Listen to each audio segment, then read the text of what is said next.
श्री शिवाय नमस्तुभ्यम। दोस्तों, हर हर महादेव। दोस्तों, जैसा कि आप सभी लोग जानते हैं, 8 मार्च 2024 को पड़ रही है महाशिवरात्रि, लेकिन उससे भी पहले सोमवार को 4 मार्च को पड़ रही है सोमवार की अष्टमी। तो हमने एक वीडियो बनाया था सोमवार की अष्टमी पर किए जाने वाले कुछ उपायों के बारे में, हमने पहले वीडियो में बताया है। आज हम दूसरा वीडियो बना रहे हैं, उसमें हम कुछ नए उपायों की जानकारी आपको देंगे। जैसा कि आप सभी लोग जानते हैं, गुरु जी ने सोमवार की अष्टमी के दिन किए जाने वाले कम से कम 20 से 25 उपायों के बारे में बताया है, जो कि अलग अलग समस्याओं के समाधान के लिए हैं। तो दोस्तों, आज हम पहला उपाय बताएंगे। अगर आपके घर में धन की बहुत कमी है, किसी को व्यापार में तरक्की नहीं हो रही है, नौकरी नहीं लग रही है, या कर्जा बढ़ता चला जा रहा है, या आपके घर में पैसा टिक नहीं रहा है, तो पहला उपाय हम बताएंगे। दूसरा उपाय, अगर किसी को चमड़ी का रोग हो गया है, आंखों के नीचे काला धब्बे हो गए हैं, या आपके कहीं भी शरीर पर आपके सफ़ेद दाग हो गए हैं, तो उसके लिए हम दूसरा उपाय बताएंगे। तीसरा उपाय, जिसके घर में लड़का लड़की शादी के लिए हो गए हैं, लेकिन उनकी शादी का रिश्ता पक्का नहीं हो रहा, शादी विवाह नहीं हो रहा है, तो उनके लिए हम तीसरा उपाय बताएंगे। जैसा कि आप सभी लोग जानते हैं, सोमवार की अष्टमी बहुत ही खास तिथि होती है, और यह साल में 3 या 4 ही पड़ते हैं।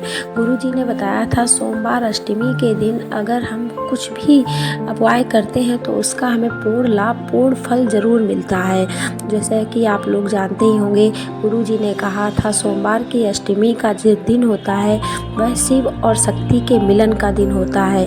64 योगिनियों का मिलने का समय होता है। नवनिधियाँ, अष्ट सिद्धियाँ, ये सब आपस में मिलती हैं, तो उस समय जो योग बनता है, और उस योग में जब हम कोई उपाय करते हैं तो उसका हमें पूर्ण लाभ, पूर्ण फल मिल जाता है।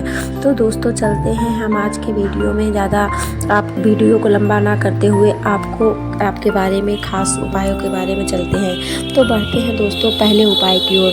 पहला उपाय हमारा है, अगर आपके घर में पैसे की बहुत कमी है और आप कमाते तो 1 रुपया है, लेकिन खर्चा आपका 1.25 रुपया हो जाता है, या आप बहुत मेहनत कर रहे हैं जी तोड़ करके, पैसा भी खूब आ रहा है लेकिन पैसा रुक नहीं रहा है, आपके घर में कर्जा बढ़ता चला जा रहा है, पैसे की बहुत समस्याएं बनी हुई हैं, व्यापार में वृद्धि नहीं हो रही है, नौकरी कर रहे हैं तो प्रमोशन नहीं हो रहा है, घर में पढ़े लिखे बच्चे हैं, नौकरी नहीं लग रही है, तो आपको करना है, आपको 1 बेलपत्र लेनी है और 1 लोटा जल लेना है, और आपको लेना है थोड़ा सा लाल चंदन, थोड़ा सा पीला चंदन। अब आपको करना क्या होगा, ये सारी सामग्री लेकर पहुंच जाना है आपको शिवालय में। शिवालय में पहुंचकर आपको जो बेलपत्री लेनी है, बेलपत्री कहीं से कटी नहीं होनी चाहिए, इस बात का पूर्ण ध्यान रखेंगे आप लोग। तो बेलपत्री की जो सबसे ऊपर वाली पत्ती होती है, उसमें आपको लगाना है पीला चंदन। उस बेलपत्री की पत्ती को पूरा कवर कर देना है पीले चंदन से, और जो नीचे 2 पत्तियाँ होती हैं एक साथ, उनको आपको लाल चंदन से पूरा कवर कर देना है, पूरा ढक देना, उनमें आपको लाल चंदन लगाना है। अब 2 पत्ती और 1 पत्ती के बीच में छोटी सी डंडी होती है, जो बची हुई डंडी होती है, उसमें आपको शहद लगाना है। शहद लगाकर और उसी जगह पकड़कर, वो जो छोटी सी डंडी होती है, जो 1 और 2 पत्तियों के बीच में डंडी होती है, उसी को पकड़कर आपको माता अशोक सुंदरी के ऊपर समर्पित कर देना है। ध्यान रखिएगा, जब आप बेलपत्री को माता अशोक सुंदरी पर समर्पित करेंगे, तब डंडी का मुख जहाँ से जल बह के जाता है, जलाधारी की ओर रखना है। और जब आप यह समर्पित करेंगे माता अशोक सुंदरी के स्थान पर, अशोक सुंदरी का स्थान तो आप सभी को पता ही होगा, जहाँ से जल नीचे गिरता है उसके दाहिने और गणेश का स्थान होता है, और बाएं और कार्तिकेय भगवान का स्थान होता है, और बीच में जो मोटी सी लाइन होती है या कहीं कहीं सांप बना होता है, वो माता अशोक सुंदरी का स्थान होता है। वहीं पर आपको बेलपत्री समर्पित कर देनी है।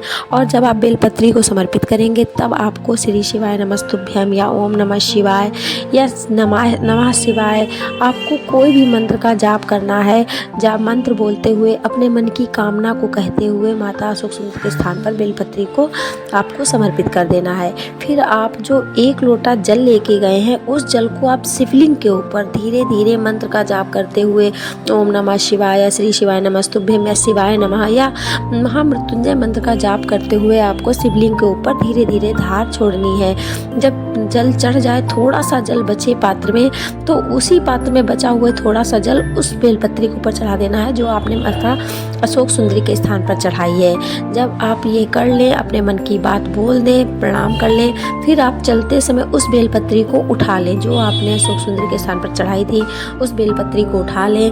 अब इस बेलपत्री को लेकर आपको जाना है कहीं बहते हुए जल में या किसी पेड़ के नीचे, पीपल का वृक्ष हो या बेलपत्री का वृक्ष हो या आंवले का वृक्ष हो, आप इन वृक्षों के नीचे जाएंगे, वहाँ पर आप इस बेलपत्री को रखेंगे, चढ़ा देंगे जड़ के पास और एक लोटा जल समर्पित कर देंगे। या कहीं आपके पास बहता हुआ जल है तो वहाँ पर बेलपत्री को प्रवाह कर देंगे और एक लोटा जल समर्पित कर देंगे और अपने मन की कामना बोल। बढ़ते हैं दूसरे महा उपाय की ओर। दोस्तों, यह उपाय पहले समझ लीजिए करना किन लोगों को है। यह उपाय उन लोगों को करना है जिनकी आंखों के नीचे काले चकत्ते हो गए हों, काले धब्बे पड़ गए हैं या कहीं भी शरीर में आपके सफ़ेद चकत्ते, सफ़ेद दाग वगैरह हो गए हैं, तो यह उपाय उन लोगों को करना है। करना क्या होगा, आपको एक पीपल का पत्ता लेना है और लाल चंदन लेना है। अब यह दोनों सामग्री लेकर आपको पहुंच जाना है किसी भी अपने ही घर के पास में शिवालय पर। वहां पहुंचकर आपको जो आप लाल चंदन ले गए हैं उसका लेपन आपको पीपल के पत्ते पर, जो चिकना तरफ होता है उस पूरे पत्ते पर आपको लाल चंदन लगा देना है। जितना चंदन आप ले गए हैं पूरा का पूरा चंदन आपको पीपल के पत्ते पर लगा देना है, उसका पूरा लेपन कर देना है।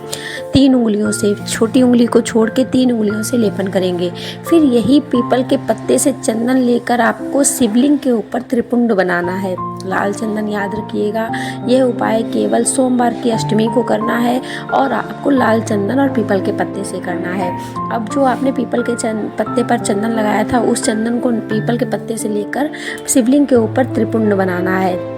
जब पूर्णता पूरी तरीक़ा से चारों तरफ घुमा घुमा के पूरा गोल त्रिपुंड बन जाए तब आपको ये चंदन पूरा त्रिपुंड से निकाल के एक डब्बी में रख लेना है। एक छोटा सा पात्र, कोई डब्बी वगैरह ले जाएंगे, उसमें ये चंदन पूरा निकाल लेंगे और बाद में भोलेनाथ के ऊपर एक लोटा जल समर्पित करके घर चले आएंगे।